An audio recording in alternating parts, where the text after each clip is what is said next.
어떤 영화나 어떤 책에 대해서 미리 보기를 할 때가 있죠. 아직은 발간되지 않은 책이지만 미리 보기를 통해서 그 책의 내용이 어떤지를 알 수 있습니다.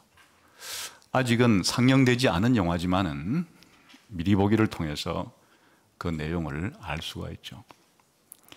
또 큰 음식 백화점 같은 곳에서는 미리 시식 코너를 통해서 그 음식을 다 먹어보지 않아도 일부만 먹어보아도 이 음식 맛이 어떻구나 하는 것을 미리 알 수 있죠. 여러분이 살면서 미리 본 것 가운데 여러분의 삶을 변화시킨 게 있습니까?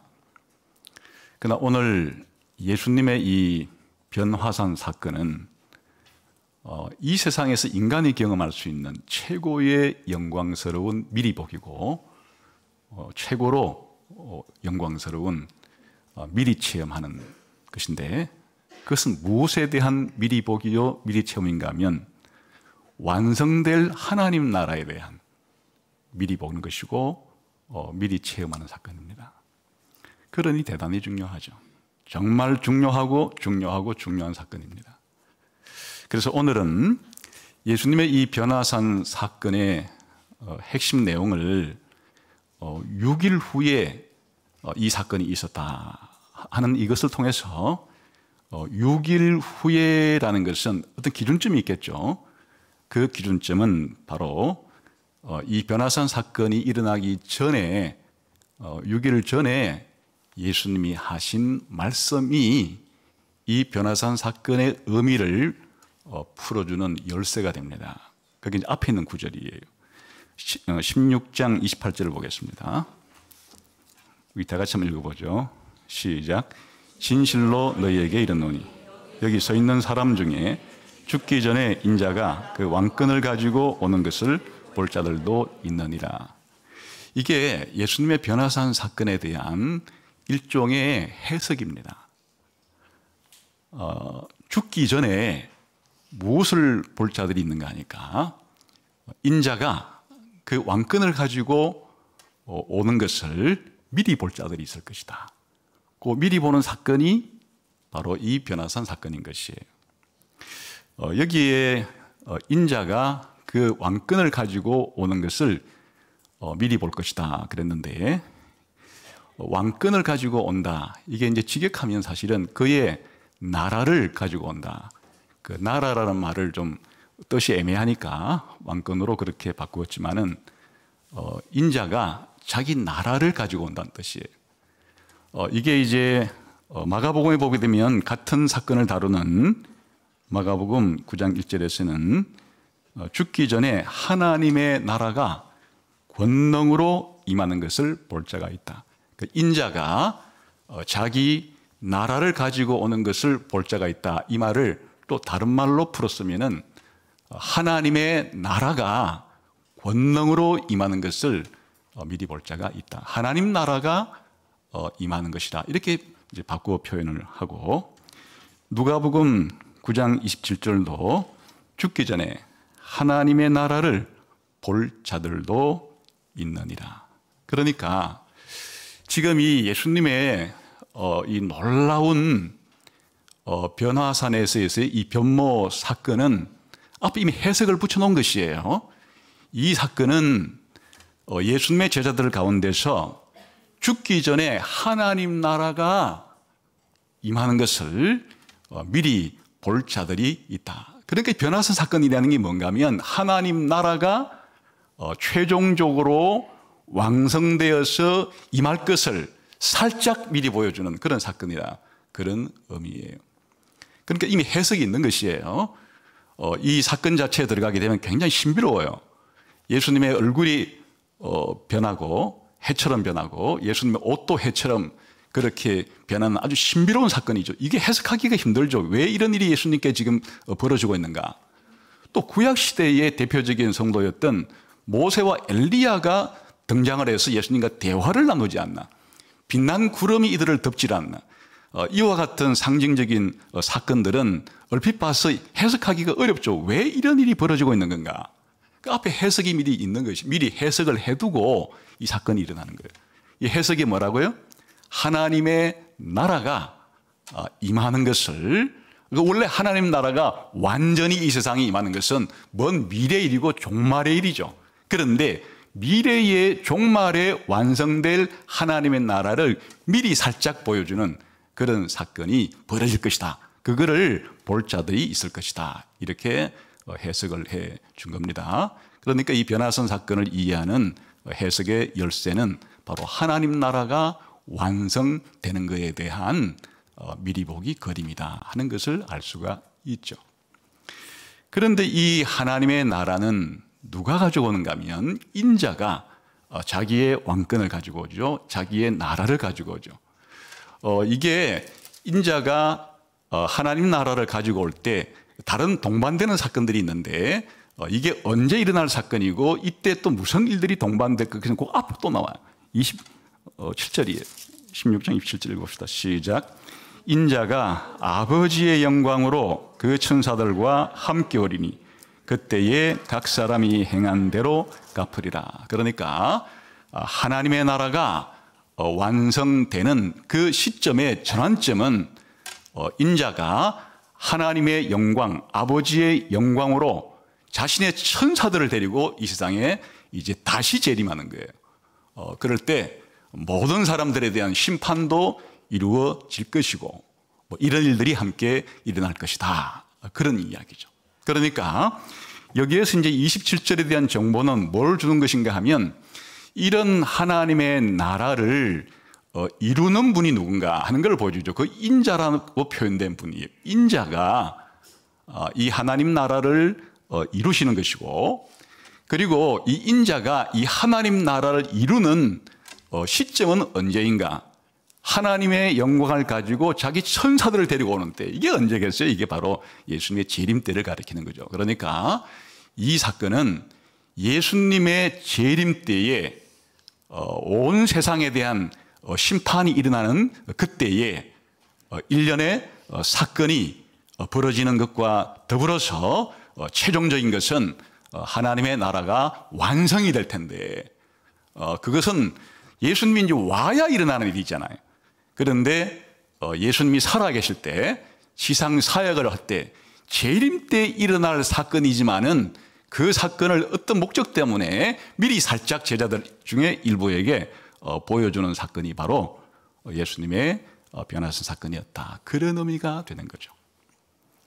그래서 이것은 이제 예수님이 이 변화산 사건이 생겨나기 전에 너무 신비롭고 그런 사건이기 때문에 미리 이제 해석을 달아준 거고, 이 변화산 사건이 일어난 이후에도 예수님은 이제 이 사건의 의미를 더 구체적으로 말씀해 주신 적이 있어요. 그게 예수님의 감람산에서 행한 종말에 대한 설교예요.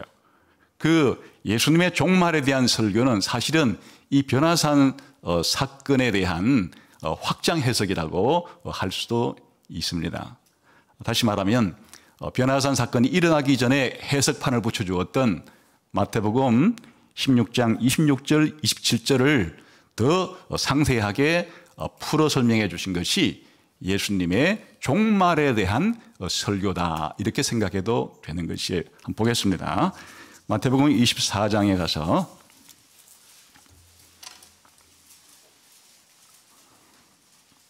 이제 앞에 부분은 이런 예수님이 재림할 때까지는 세상에서 어떤 일이 벌어질 것인가 하는 예수님의 재림 전에 일어날 일들에 대한 이야기라면, 이제 예수님이 재림하는 구체적인 장면에 대한 설명이 29절, 30절, 31절에 나옵니다. 한번 같이 읽어보겠습니다. 시작. 그날 환난 후에 즉시 해가 어두워지며 달이 빛을 내지 아니하며 별들이 하늘에서 떨어지며 하늘의 군능들이 흔들리리라. 그때에 인자의 징조가 하늘에서 보이겠고 그때에 땅의 모든 족속들이 통곡하며 그들이 인자가 구름을 타고 능력과 큰 영광으로 오는 것을 보리라. 그가 큰 나팔 소리와 함께 천사들을 보내리니 그들이 그의 택하신 자들을 하늘 이 끝에서 저 끝까지 사방에 모으리라. 더 설명이 더 구체적이고 설명이 더 확장되었죠. 아까 전에는 그냥 인자가 아버지의 영광으로 올 때 자기 천사들을 데리고 와서 뭐 심판할 거라 그런 정도만 얘기를 해 주었는데 예수님께서 좀 더 확대 해석, 좀 더 상세한 설명을 해 주었는데 그때는 천재지변이 동반되는 우주적인 격변이 일어나는 이 우주 전체에 변화가 생기는 일이 동반될 거다.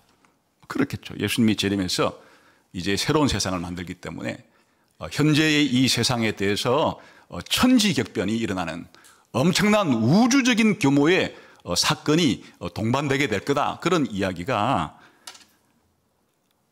해가 어두워지고 달이 빛을 내지 않고 별들이 하늘에서 떨어지고 하늘이 권능들이 흔들리리라.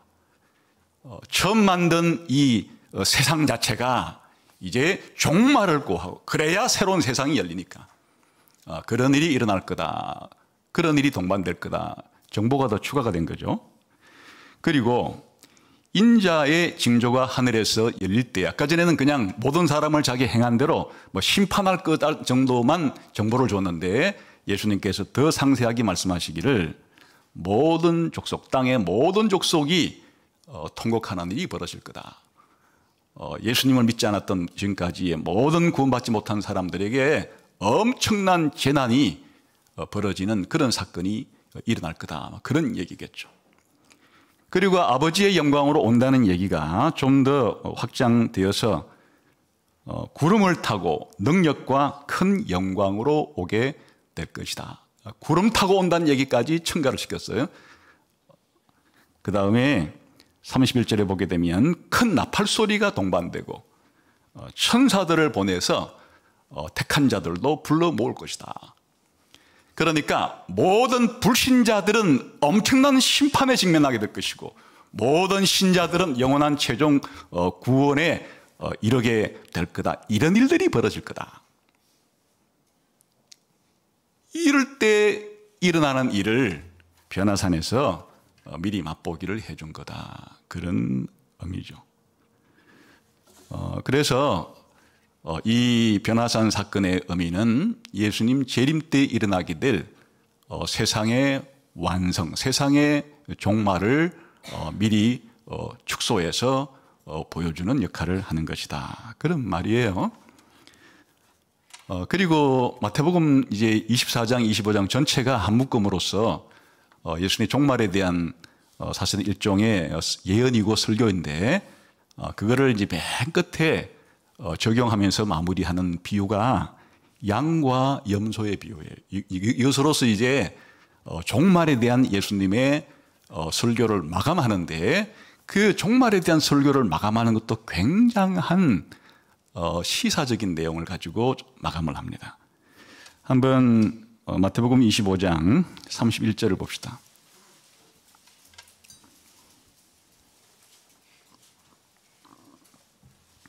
읽어볼까요? 시작.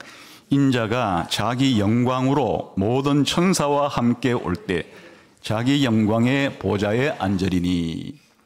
이게 지금 예수님이 재림하시는 그 장면에 대한 가장 중요한 설명은 영광 가운데 오셔서 또 모든 천사와 함께 올 것이고 자기의 영광의 보좌에 앉아서 모든 사람들을 심판할 거다. 그런 얘기죠. 그래서 여기에 양과 염소가 있는데 예수님 앞에 양무리와 염소무리로 두 무리로 사람들이 결집을 모여 있게 될 것인데 여기에 양무리는 구원받은 사람을 의미하는 것이고 염소무리는 구원받지 못한 불신자들을 이제 의미하는 것이에요. 그러면 이들에 대한 최후의 심판이 벌어지는 거예요. 최후의 심판의 결과로서 어떤 일이 벌어지는가? 맨 끝에 한번 보죠. 46절 시작. 그들은 영벌에 의인들은 영생에 들어가리라 하시니라. 그러니까 이 예수님이 재림하셔서 벌어지는 세상의 종말, 인류 역사의 완성의 가장 이제 최종 결말은 모든 불신자들은 영벌에 들어가고 모든 신자들은 영생에 들어가는 다른 표현으로 바꾸게 되면 모든 불신자들은 불못에 들어가고 모든 신자들은 새하늘과 새 땅에 들어가는 이런 일들이 종말에 벌어진다는 거예요. 이 종말은 그냥 종말이 아니에요. 종말 중에 종말. 예수님이 초림 때부터가 종말의 시작이니까 종말의 종말 때, 최후의 종말 때, 역사의 마지막 때라고 그랬겠죠. 이때에 벌어질 일들이 이런 식으로 이렇게 예수님께서 이제 종말 설교를 한 거니까 이게 변화산 사건을 후속적으로 다시 해석을 붙여준 것이다. 이렇게 이해도 되는 것이에요. 사실 예수님께서는 이와 같은 것이 이제 하나님 나라, 하나님 나라라고 할 때는 예수님이 이 땅에 초림할 때부터 하나님 나라가 시작이 되죠. 예수님이 재림할 때는 하나님 나라가 완성이 되죠. 그러니까 이 하나님 나라가 임하는 것이 한순간에 임하는 것은 아니에요. 예수님께 초림할 때부터 시작이 되어서 하나님 나라가 진전하다가 예수님 재림 때 하나님 나라가 완성될 것인데, 예수님은 마태복음 13장에서도 이렇게 예수님의 초림을 통해 시작된 하나님의 나라와 재림 때 이루어질 완성에 대해서 많은 비유를 가지고 하나님 나라에 대해서, 천국에 대해서 설명을 해 줍니다. 그 중에 이제 대표적으로 한 그 비유만 보면 하나님 나라의 완성이 어떤 방식으로 이루어질 것인지에 대한 또 감을 잡을 수가 있어서 한번 보겠습니다. 13장에 가서 24절부터 30절까지 알곡과 가라지 비유, 밀과 가라지 비유입니다. 마태복음 13장 24절부터 읽어줘. 시작. 예수께서 그들 앞에 또 비유를 늘어 이르시되 천국은 좋은 씨를 제 밭에 뿌린 사람과 같으니 사람들이 갈 때 그 원수가 와서 곡식 가운데 가라지를 덧붙이고 갔더니 싹이 나고 결실할 때 가라지도 보이거늘 집주인의 종들이 와서 말하되 주여 밭에 좋은 씨를 뿌리지 아니하였나이까. 그런데 가라지가 어디 생겼나이까. 주인이 이르되 원수가 이렇게 하였구나. 종들이 말하되 그러면 우리가 가서 이것을 뽑기를 원하시나이까. 주인이 이르되 가만두라. 가라지를 뽑다가 곡식까지 뽑을까 염려하노라. 둘 다 추수 때까지 함께 자라게 추수 때에 내가 추수꾼들에게 말하기를 가라지는 먼저 거두어 불사르게 단으로 묶고 곡식은 모아 내 곳간에 넣으라 하리라. 이게 지금 천국에 대한 이야기예요. 천국을 이런 식으로 알곡과 가라지를 통해서 천국을 지금 비유하셨는데, 도대체 여기에는 이제 많은 요소들이 있죠. 기본적으로 밭이 있어요. 또 밭에 좋은 씨인 밀을 뿌리고 또 나쁜 씨인 가라지를 뿌려요. 또 좋은 씨를 뿌리는 사람이 있고 또 가라지를 뿌리는 또 인물이 있어요. 그리고 이것이 추수 때까지는 계속 자라다가 추수 때가 되면은 이 분리가 일어나요. 그럴 때 추수꾼들이 이걸 분리하게 돼요. 그리고 이 알곡의 운명은 어떻게 되며 또 이 가라지의 운명은 어떻게 되는가. 이게 이제 예수님께서 제자들이 이해가 잘 안 되니까 해석을 붙여줍니다. 그 해석이 36절부터예요. 한번 해석을 봅시다. 시작. 이에 예수께서 무리를 떠나사 집에 들어가시니 제자들이 나와 이르되 밭의 가라지의 비유를 우리에게 설명하여 주소서. 대답하여 이르시되 좋은 씨를 뿌리는 이는 인자요. 사실 예수님이에요. 밭은 세상이요. 좋은 씨는 천국의 아들들 신자들이요. 가라지는 악한 자의 아들들 불신자들이요. 가라지를 뿌린 원수는 마귀요. 추수 때는 세상 끝이요. 추수꾼은 천사들이니 그런즉 가라지를 거두어 불에 사르는 것 같이 세상 끝에도 그러하고 인자가 그 천사들을 보내리니 그들이 그 나라에서 모든 넘어지게 한 것과 또 불법을 행하는 자들을 거두어내어 풀무불에 던져 넣으리니 거기서 울며 이를 갈게 되리다. 그때의 의인들은 자기 아버지 나라에서 해와 같이 빛나리라. 귀 있는 자는 들어라. 이게 해석을 해줬죠. 좋은 씨를 뿌리는 사람은 예수님이고 이 가라지를 뿌리는 인물은 마귀고, 그리고 이 밭은 세상이고, 좋은 씨는 바로 신자들이고, 가라지는 불신자들이고, 그리고 지금은 세상에서는 예수님 재림할 때까지는 이렇게 세상 가운데 신자와 불신자들이 섞여 살아서 누가 가라지인지, 누가 알고인지, 누가 신자인지, 누가 불신자인지 정확하게는 사실은 모르죠. 그런데 이것이 언제 확연히 드러나는가 하면 추수 때는 바로 역사의 종말, 세상의 끝에 이르게 되면 인자가 추수꾼인 천사들을 보내가지고 불신자는 불신자들대로, 신자들은 신자들대로 불러 모아서 최후의 심판이 일어나게 될 것이고, 불신자들은 풀무불에 영원한 지옥에 던져서 영벌을 받게 될 것이고, 여기에 의인들은 자기 아버지 나라에서 해와 같이 빛나게 될 거다. 이게 지금 일종의 해와 같이 빛날 이 사람들, 이 신자의 운명을 최종적인 하나님 나라에서의 모습을 이렇게도 표현하잖아요. 그러니까 이 알곡과 가라지 이 비유 자체가 하나님 나라의 완성 때의 장면을 보여주는 것인데, 변화산에서의 모습의 일단은 이런 하나님 나라 완성 때의 모습의 일면을 보여주는 것이고, 이제 이런 비유들도 변화산 사건에 대한 일종의 이해를 도와주는 그런 예수님의 해석이다, 이렇게 볼 수도 있겠습니다. 자, 그러면 이제 우리가 좀 더 이제 분명해졌어요. 예수님의 생애 동안에 일어난 변화산은 참으로 특이한 사건이다. 예수님께서 많은 사건들을 일으키시기도 하고 경험을 하셨는데, 유달리 예수님의 이 변화산 사건은 너무나 독특한 사건이었다. 그런데 어떤 면에서의 독특한 사건인가 하면, 예수님이 재림할 때의 세상에서 벌어질 그 일들에 대해서 하나님께서는 이 변화산 사건을 통해서 일단의 제자들에게 미리 공개를 해주시고, 마치 광고와 같이 예고편처럼 그렇게 보여주신 사건인데, 이를 오해하지 않도록 이 앞뒤에 예수님께서 이런 예수님 재림할 때 벌어질 일들에 대한, 하나님 나라 완성에 대한 그런 설교들을 앞에도 해주시고 뒤에도 해주시고, 예수님이 그렇게 해주신 것들을 눈으로 보게끔 해준 사건이에요. 이게 이런 변화선 사건이 없다 할지라도 예수님의 재림 때 일어날 일들을 예수님은 말을 통해서 우리들에게 가르쳐 주었지만은, 이 변화산 사건은 말이 아니라 눈으로 볼 수 있도록, 시각적으로 볼 수 있도록 그렇게 하나님 나라 완성에 대해서 보여주신 사건이다. 그러니까 아주 특이하다, 그런 말이죠. 그런데 이제 이것을 우리가 좀 더 잘 알려고 하면, 예수님께서 이 말씀을 하신 것 자체가 처음이 아니에요.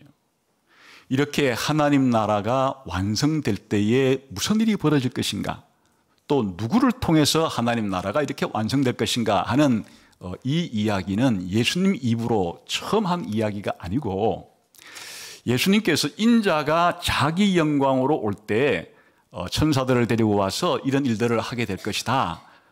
그리고 이 신자들은 하늘에서 해와 같이 빛나게 될 것이다, 이런 이야기들을 하나님께서는 그 이전에, 예수님이 이 변화산 사건이 일어나기 몇백 년 전에 다니엘이라는 선지자를 통해서 환상 가운데 미리 보게 해주셨어요. 그래서 예수님이 말씀하신 마태복음 16장 27절과 28절의 이 말씀은 특별히 구약 성경의 많은 부분들을 배경으로 하긴 하지만, 가장 중요하게는 다니엘서 7장 13절에서 14절까지를 그 배경으로 하는 그런 말씀이에요. 그 말씀이 앞으로 이루어지게 될 때 일어날 일을 미리 보여주는 것이다, 그런 것 같아요. 여기 이제 키포인트가 아까 뭐였어요? 아까 하나님 나라가 오는 게 누구와 관련되어 있어요? 인자가 계속 이 하나님 나라의 완성이 인자라고 불리는 인물과 결부되어 있었죠. 그 인자가 하나님 나라를 받는, 완성하는 그 이야기가 다니엘 7장에 나옵니다. 한번 다니엘 7장으로 가보겠습니다.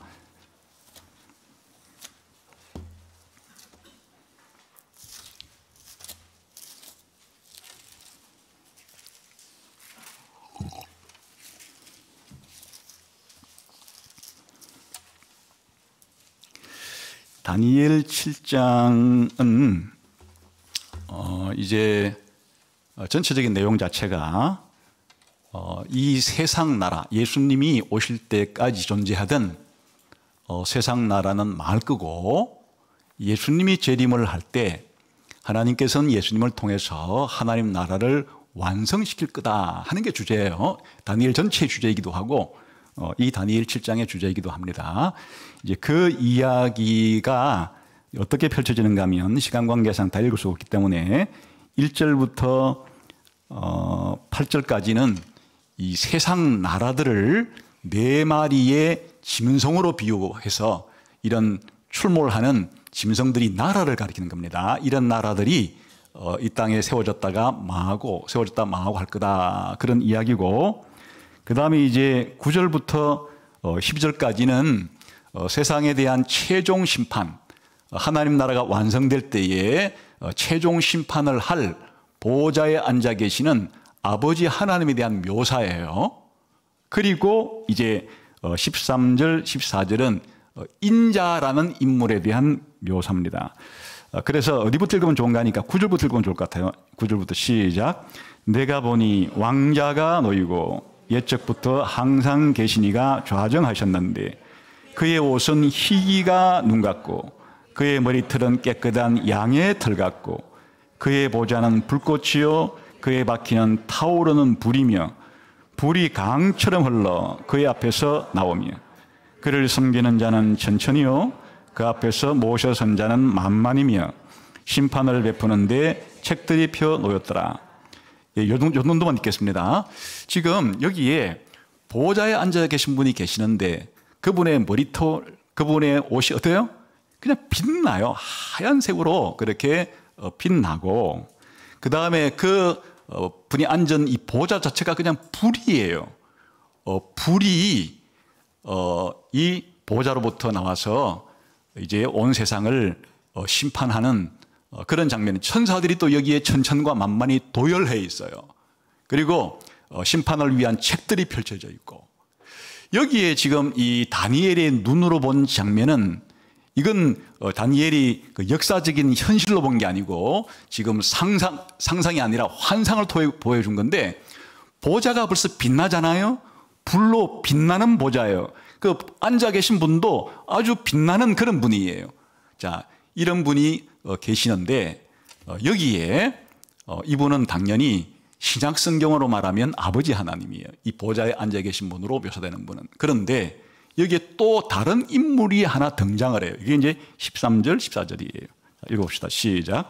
내가 또 밤 환상 중에 보니 인자 같은 이가 하늘 구름을 타고 와서 옛적부터 항상 계신 이에게 나아가 그 앞으로 인도되며. 자, 여기에 인자라는 것은 한자로 번역해서 인자니까 그냥 한글로 번역하면 사람의 아들이죠. 사람의 아들같이 생긴 이가 누구한테 가는가 하면 아까 보좌에 앉으신 옛적부터 항상 계신 분에게로 가요.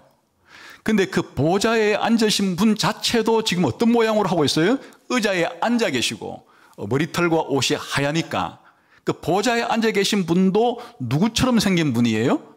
그냥 우리가 눈으로 보기에는 사람처럼 생긴 분이죠. 그 의자에 앉아 계시고 옷을 입고 그렇게 있으니까.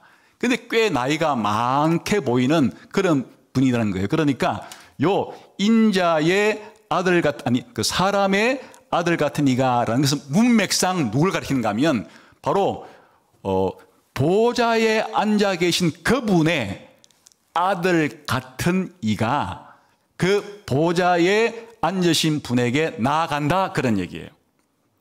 그러니까 다시 말하면 지금 보좌에 앉아 계신 분이 신약 성경에서는 아버지 하나님으로 구체적으로 드러나고, 그렇다면 이 보좌에 앉아 계신 분의 아들처럼 생긴 이는 그건 누굴 가리키는 거겠어요? 예수님 가리키는 거예요. 그런데 지금은 그렇게 해석하지 않아도 어쨌든 문맥상으로 그 보좌에 앉아 계신 분의 아들 같은 이가 보좌에 앉으신 분에게 나아가는 거예요. 그런데 그 다음에 무슨 일이 벌어지는가? 그게 이제 14절이에요. 시작. 그에게 권세와 영광과 나라를 주고 모든 백성과 나라들과 다른 언어를 많은 모든 자들이 그를 섬기게 하였으니 그의 권세는 소멸되지 아니하는 영원한 권세요.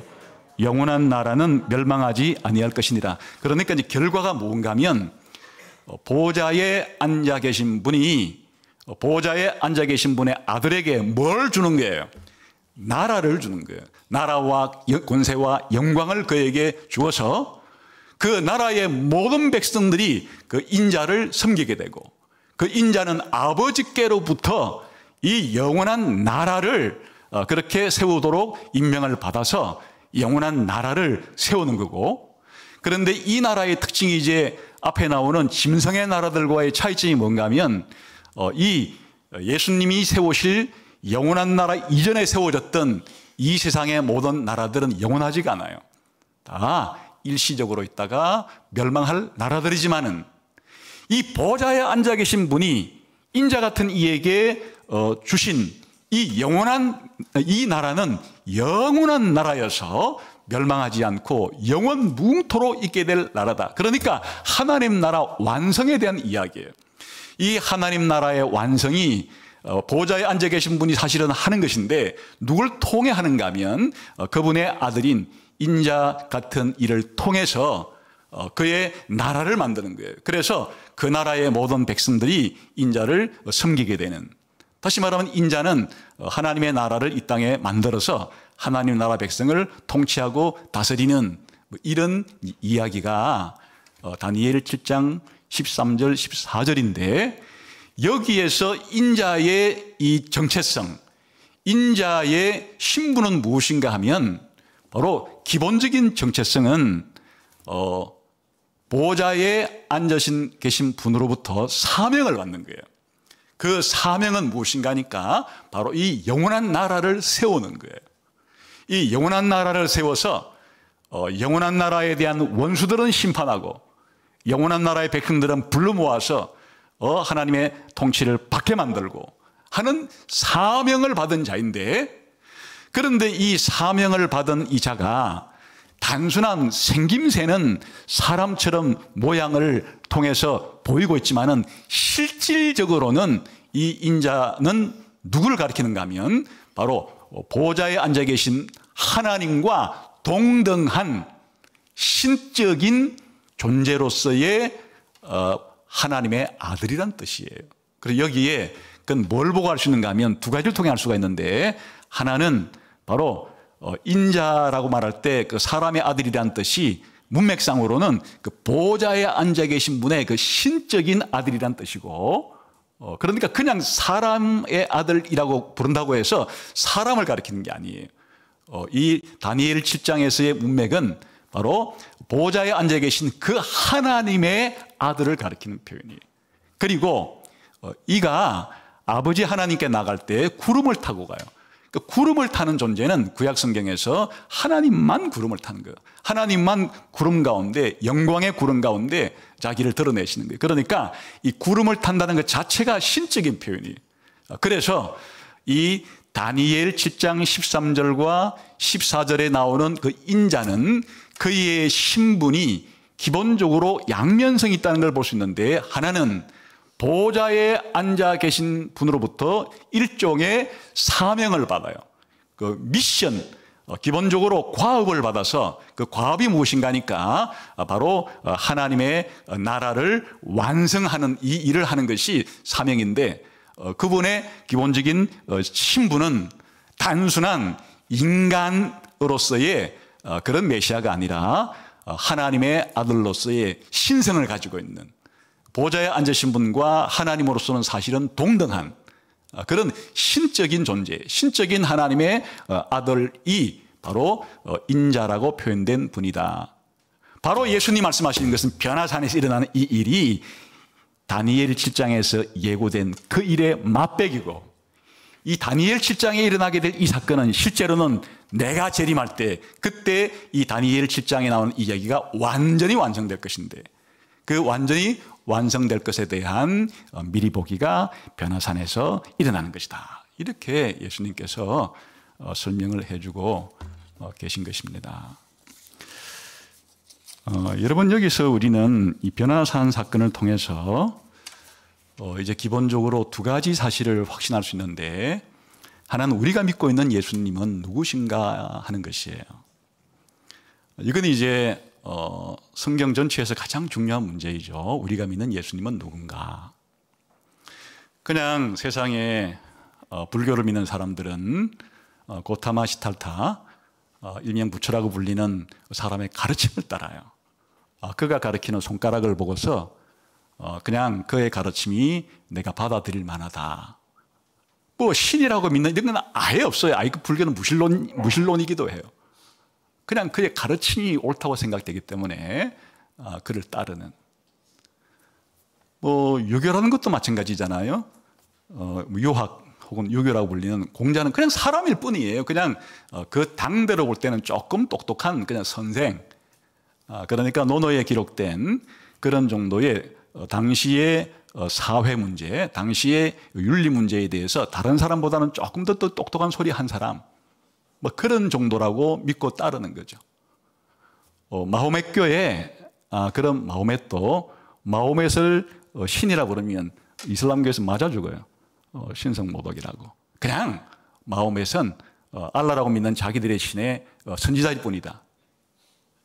그냥 이 세상의 모든 종교에, 이 세상의 가장 큰 그런 종교들의 이 창시자들은 그냥 우리와 똑같은 그냥 인간일 뿐이고, 그를 따르는 사람들도 뭐 그런 의미에서 그의 가르침이 좋기 때문에 설령 그가 아니더라도, 그가 없어도 그의 가르침만 있으면은 그냥 따를 수 있는 그런 거예요. 그러나 우리 기독교인들이 믿는 예수님은 그냥 예수님의 정체성 자체가 중요한 것이에요.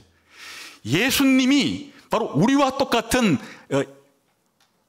인성을 가지고 있는 사람의 아들처럼 보이는 것이 보여주듯이 완전한 우리 인간으로 오신 분이기는 하지만 인간 이상의 분이라는 거예요. 우리가 믿는 예수님은 그냥 하나님 자신이에요. 아버지와 아들과 성령과 동일하고 동등한 삼위일체 하나님 가운데 한 분이에요. 영원 전부터 하나님으로 계셨던 분이에요. 그분이 우리를 구원하기 위한, 하나님 나라를 만들기 위한 사역을 위해서 인간이 되셨기 때문에, 인간이 되심에 있어서도 하나님으로서는 전혀 버리신 게 아니에요. 하나님으로서의 그 신적인 존재와 본성은 그대로 가지고 있은 채 우리를 구원할 목적으로 단지 우리 인간이 되는 것을 하나 더 붙여서 신인으로서, 하나님이자 완전한 사람으로서의 이 신성과 인성을 다 가지고 계신, 그래서 메시아 사역을 감당할 수 있는 그런 분이라고 하는, 그냥 예수님이 하나님이시고 하나님의 아들이시고 우리의 구세주라고 믿는 것 자체가 우리 기독교의 알파요 오메가라고 할 수 있는 거예요. 그러니까 우리는 예수님이 과연 이와 같은 하나님의 아들이신가, 하나님의 아들로서의 신적인 분이고 아버지와 성령과 동일한 분인가 아닌가에 우리의 믿음의 기초가 놓여 있는 것이, 그런 분이 아니라면 예수님은 사기꾼이에요. 예수님은 거짓말장이에요. 아니면 예수님은 정신병자예요. 자기가 그런 존재도 아닌데 자기를 그렇게 가르치고 또 사람들에게 그렇게 제대로 믿도록 가르쳤다면 인류 최고의 악인이 되는 것이에요. 그런데 우리 기독교인들이 믿고 있는 것은 예수님이 변화산에서 살짝 보여준 대로, 그리고 이 자신의 의미를 말씀해 주신 대로 저 구약 성경 다니엘을 통해서 보여주었던 보좌에 앉아 계신 분에게 가서 정권을 이양받아 이 땅에 하나님 나라를 완성하실 메시아인 동시에 하나님의 아들이신 분이라고 확실하게 우리가 믿을 수가 있어요. 그리고 이것이 내가 누군가, 우리가 누군가, 이 땅에서 어떻게 살아야 되지? 하는 것을 결정짓는 것이에요. 그래서 이 변화산 사건이 예수님에 대한 이 신분과 사역에 대한 믿음을 강화시켜 주는 데 도움되기를 바라요. 여러분, 예수님은 단순히 세상 사람들이 생각하듯이 그냥 일개의 우리와 동일한 한 훌륭한 가르침을 한 인물 정도가 아니에요. 예수님은 성경 전체를 통해서 말하자면 이 세상의 창조주이시요, 지금도 이 세상을 통치하는 분이시요, 장차 세상을 심판하기도 하고 구원하기도 하는 바로 하나님이신 분이다. 그 믿음이, 그러니까 예수님을 믿는 것은 세상에서 제일 좋은 일이고 잘하는 일이고 제일 복된 일이 되는 거고, 예수님을 모르고 예수님을 부인하고 예수님 안 믿고 예수님이 불순하는 것은 세상에서 가장 거짓된 것이고 비참한 일이 되는 것이고 잘못된 일이 되는 것이고, 한 인간의 영원한 사활을 좌우하는 것이 예수님을 믿냐 안 믿냐, 이것이 왜 한 인간에게 가장 중요한 문제이냐. 예수님 자신이 이렇게 신적인 하나님의 아들이고 이 세상에 심판도 하시고 세상을 구원도 하시는 그런 메시아이기 때문에 그렇다. 이 변화산에서의 보여주신 예수님이 우리가 예수님을 믿는 것에 대한 또 하나의 확신을 더하여 주는 중요한 증거가 되고 사례가 되기를 그렇게 바랍니다. 두 번째는 이런 예수님이 완성하실 그 하나님 나라의 모습을 미리 보여준다 그랬죠. 여기에 예수님이 자신의 영광을 이제는 마음껏 100% 드러내는 것이 바로 하나님 나라의 완성된 모습이에요.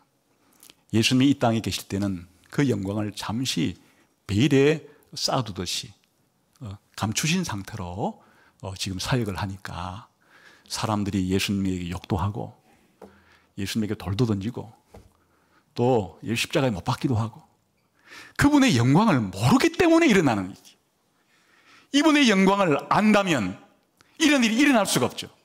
그래서 예수님을 알지 못하고 예수님께 돌을 던지고 십자가에 못 박았던, 그리고 예수님 믿지 않았던, 이런 예수님 보내신 하나님을 알지 못했던 모든 사람들은, 모든 족속들은 주님이 자신의 영광을 완전히 들을 그때에 통곡하고 엄청난 비극의 도가니에 빠지게 되는 그런 일들이 벌어질 거라는 것이에요. 그때 예수님의 영광이 찬란히 드러나는, 물론 예수님의 영광만 드러나겠어요? 아버지의 영광과 아들의 영광과 성령님의 영광이, 삼위일체 하나님의 영광이 완전하게 계시되는 것이 바로 하나님 나라의 완성이다, 그런 뜻이고요.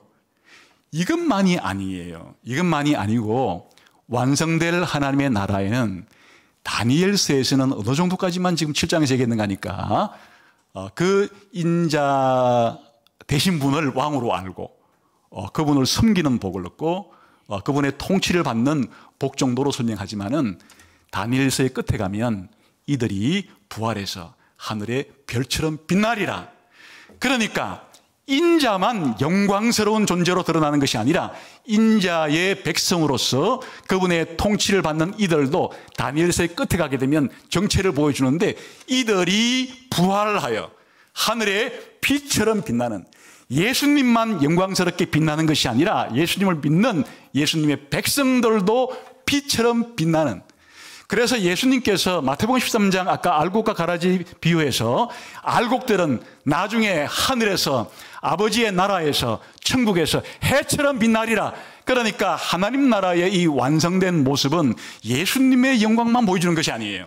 예수님을 믿는 우리 신자들의 영광도 아울러 보여주는 거죠. 그래서 여기에 등장하는 모세와 엘리야도 예수님의 영광의 빛을 받아서 그 모세와 엘리야도 영광에 빛나는 것이에요.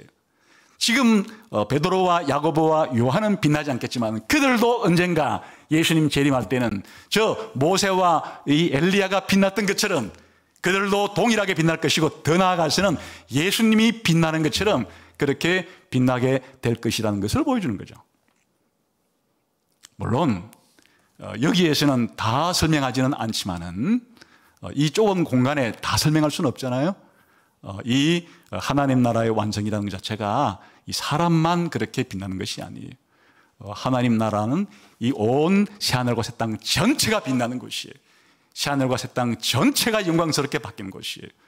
새하늘과 새 땅을 축소해서 말하는 거룩한 새 예루살렘도 각종 보석으로 빛을 발해요. 그러니까 한마디로 뭐냐?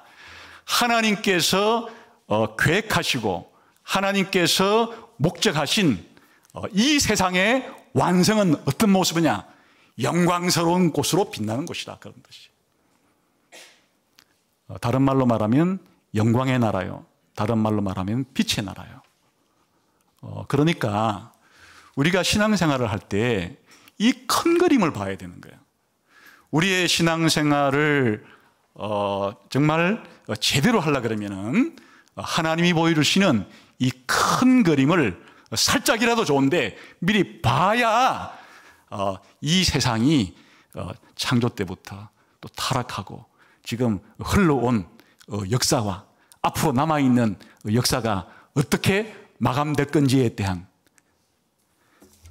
그렇지 않으면 우리의 인생은 조각조각 난 것 같아서 나 개인에게 벌어진 일도 다 종합할 수가 없고, 이 세상에서는 더 많은 일들이 세워지고 폐하고 일어나고 없어지고 많은 일들이 일어나기 때문에 더 헷갈리죠. 이런 세상에서 벌어진 일들에 대해서 조각조각 난 것들을 어떻게 이해할까?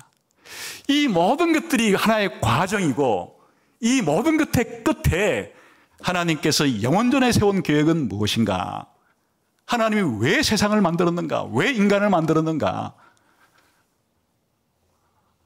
조금 있으면 예수님이 재림하시게 되면, 하나님 나라가 완성되게 되면 이 영광의 나라, 빛의 나라가 영원토록 우리 신자에게 다가올 겁니다. 얼마나 우리의 가슴을 뛰게 만드는 겁니까? 우리를 얼마나 흥분시키는 겁니까? 무슨 미리 보기를 해야, 무슨 맛보기를 해야 우리 이렇게 영광스럽게도 우리의 심장을 뛰게 만들까요? 이 세상에 어떤 맛있는 음식을 몇 개 좀 시식코너에 가서 먹어본다고 해서 그게 뭐가 그렇게 내 심장을 뛰게 만드는 것일까요?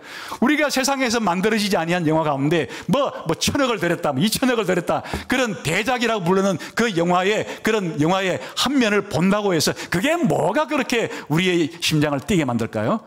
우리 신자들에게 있어서는 예수님이 변화산에서 살짝 보여준 이 종말에 대한, 세상의 완성에 대한, 영광의 나라에 대한 이 그림을 가질 때 비로소 세상의 모든 역사는 제자리를 찾을 수가 있고 내 인생도 제자리를 찾아서 결국은 이렇게 혼란 가운데 있지만 조각조각 그림 맞추기를 다 했을 때, 맞출 때까지는 몰랐는데 다 맞추고 나니까 너무 빛나는 모습으로 이 세상도 우리 신자들도 삼위 하나님도 그렇게 드러나는 것을 보게 될 것이다.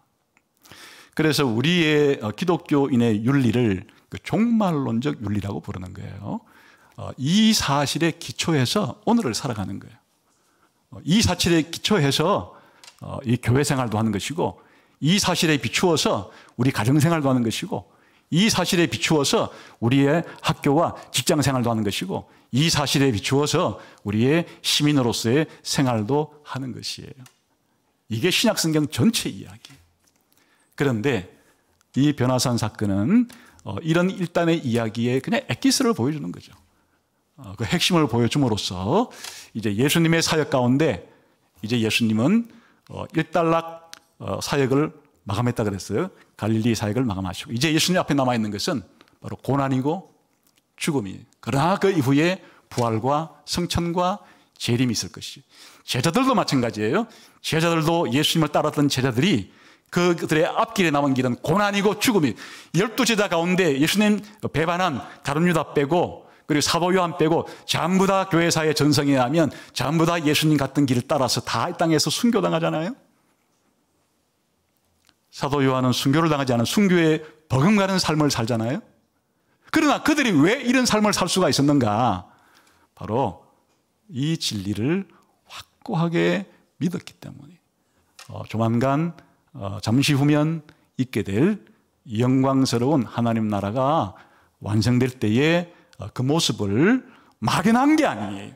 불확실한 게 아니에요. 죽어봐야 하는 게 아니에요. 예수님이 와봐야 하는 것이 아니에요. 그래서 예수님은, 그리고 성경은 그거를 미리 보여주는 거예요. 미리 봐라. 미리 맛보게 해라. 미리 경험해봐라. 그리고 미리 본 사람처럼 살아라. 미리 맛본 사람처럼 살아라.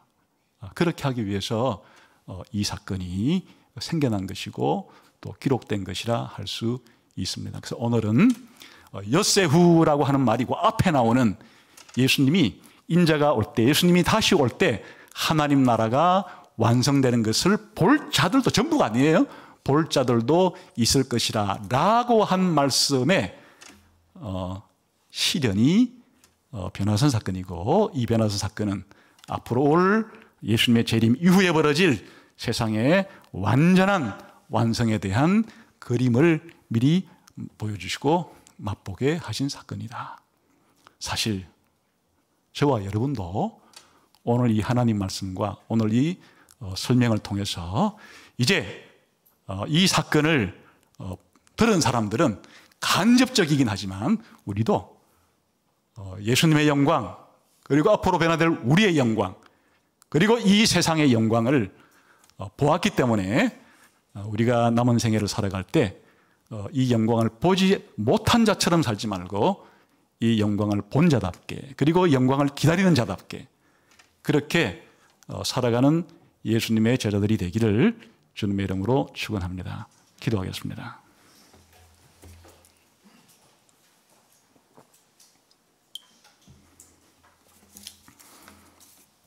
하나님 아버지 감사합니다. 죽음 후에 일어나는 일은 죽어봐야 안다고 말하고, 또 세상의 끝은 잘 모른다고 말하는 사람들에게 하나님께서는 하나님 말씀을 통해서, 특별히 예수님을 통해서 우리 개인적으로는 죽음 이후에, 역사적으로는 예수님 재림 후에 있을 영광스러운 하나님 나라를 미리 보게 하시고 듣게 하시니 감사합니다. 우리의 이 예배가 변화산에 있었던 베드로와 야고보와 요한처럼 이 영광을 미리 본 것이고, 이 미리 본 자로서의 찬양과 감사와 믿음과 소망과 사랑을 다지는 시간이 될 수 있도록, 그리고 세상에 나가 살아갈 때도 동일하게 살아갈 수 있도록 은혜를 주시기를 원합니다. 예수님 이름으로 기도하옵나이다. 아멘.